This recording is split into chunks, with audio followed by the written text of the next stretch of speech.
يا سلام. ايه يا حبيبي؟ يابا الله ينور عليك، بتروجي عليك. بقول لك ايه، انا قاعد معاك النهارده اجازه اهو، مش رايح الشغل. بالله عليك يا شيخه، عايز اكل اكله ترم العظم. هتعمل لنا اكل النهارده؟ هعمل رز وفرخه. الله يبارك لك يابا، الله يبارك لك. روجي عليا بقى خلاص. طب هات فلوس. اجيب فلوس؟ عشان اجيب الفرخه. انا والله العظيم مش معايا فلوس، انا مش معايا ولا جنيه في جيبي. طب خلاص انت مش معاك فلوس؟ خلاص انا معايا 200 جنيه هجيب بهم الفرخه. ال 200 جنيه هتجيب بهم الفرخه؟ بقول لك ايه، هو انت مش ابنك بعد بكره عنده عاده كشف؟ يبقى لا ياما ما ينفعش. هجيب فرخه احطها في بطني افرح بيها وانا رايح اكشف على الولا، هخبط اخد من كل بيت جنيه. طب هروح اخبط إيه؟ على البيبان.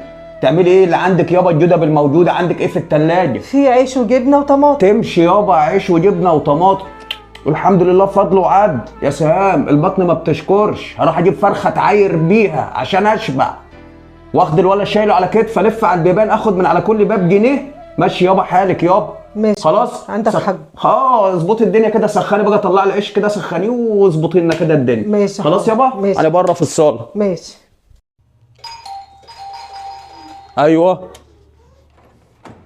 محمد اخويا، تعالى اخويا خش. ازيك عامل ايه؟ الحمد لله والله العظيم. تعالى يابا. لا عشان مستعجل بس. طب ايه مستعجل؟ هتتكلم وانت واقف على الباب؟ لا عشان مستعجل رايح مشوار. طيب يابا. انا بس كنت جاي لك في طلب بس كده يا اخويا، ورجاء ان انت مش تحرجني وانا. احرجك مين؟ انت اهبل انت؟ اخويا الصغير ولا انت؟ ده انت ابن يا ابني. وده العشم والله. والقران لو عايز عينيها هديها لك. خير في ايه؟ بس الدنيا بايظه معايا بس، ومزنوق جدا جدا في 200 جنيه. عايز 200 جنيه يا اخويا؟ مش تحرجني بس يا اخويا عشان عايزهم ضروري والنبي. معاش ولا كان اللي يحرجك يا اخويا. طب انا مش عارف اقول لك ايه، ما انا خايف اقول لك لا انت شكلك مزنوق زنقه سودا، الله اعلم بحالك. طب بقول لك ايه، والله العظيم ما في بيتي غير 200 جنيه يا اخويا، خدهم وانا هحاول ادبر اموري. يا سلام. الله يبارك لك يا اخويا. هات ال 200 جنيه اللي عندك يابا.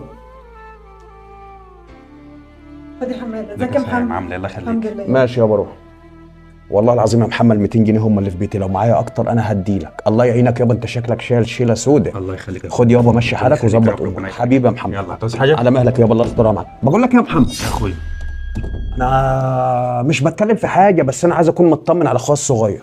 هو انت مالك ملهوف على الفلوس اللي كده ومزنوق؟ ايه اللي زنقك الزنقه دي؟ ما تطمنا عليك، مالك عايز الفلوس ليه؟ انت لازم تعرف يعني يا اخويا. انا هقول لك على اللي حصل واحكي لك. ايه يا محمد؟ ايه يا نوره، خلصت الاكل؟ الاكل؟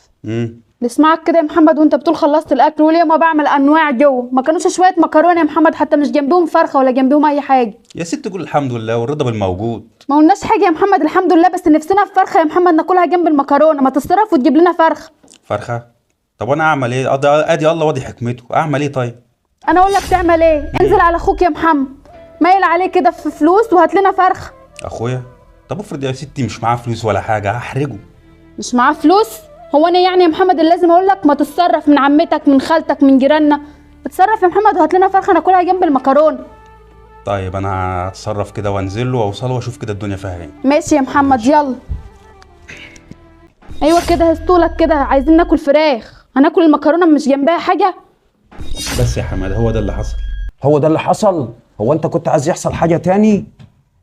هو كان في حاجه تاني ممكن تحصل بعد اللي حصل؟ انت نازل تستلف ال 200 جنيه عشان تجيب فرخه؟ يعني انت عندك مكرونه ومش عاجباك ولا عاجبه مراتك فراح تستلف عشان تجيب فراخ؟ الله يبارك لك. هات يا عم محمد، انت عارف ال 200 جنيه دول بتوع ايه؟ ابن اخوك عنده اعاده كشف بعد بكره. عارف احنا عاملين ايه؟ عندنا عيش وجبنه. يا عم محمد البيوت فيها اللي مكفيها الجدب الموجوده، بيتك لو في عيش وملح وبابك مكفول عليك بالدنيا. ما بقولكش ما تستلفش، استلف بس للضروره القصوى، لما يبقى الواد تعبان ومحتاج علاج، لما يبقى الواد عيان محتاج كشف، لما تبقى مراتك فيها حاجه ومحتاجه عمليه، لما تتحط في ظرف وحد يقفلك على الباب. لكن نازل تستلف عشان تجيب فرخه، ولو ما لقيتش مع اخوك هتنزل تلف في الشارع عشان تجيب فرخه. ليه يا ابني؟ البطن يا ابني ما بتشكرش. يا عم محمد اقفل بابك عليك، الناس فيها اللي مكفيها، الجدب الموجوده. لو عندك في بيتك رغيف عيش نعمه يغنيك انك تخبط على باب حد وتقوله اديني 200 جنيه عشان اجيب فرخه. السكه اللي انت ماشي فيها غلط، ما ينفعش كل يوم هتستلف عشان البطن ما بتشكرش. وانا هعمل ايه طيب يا حماده؟ انا مش عايز يبقى شكلي وحش قدام مراتي. لا يابا، شكلك مش وحش قدام مراتك اللي شكلها وحش قدامك. لما مراتك تشيلك فوق طاقتك يبقى هي اللي شكلها وحش مش انت.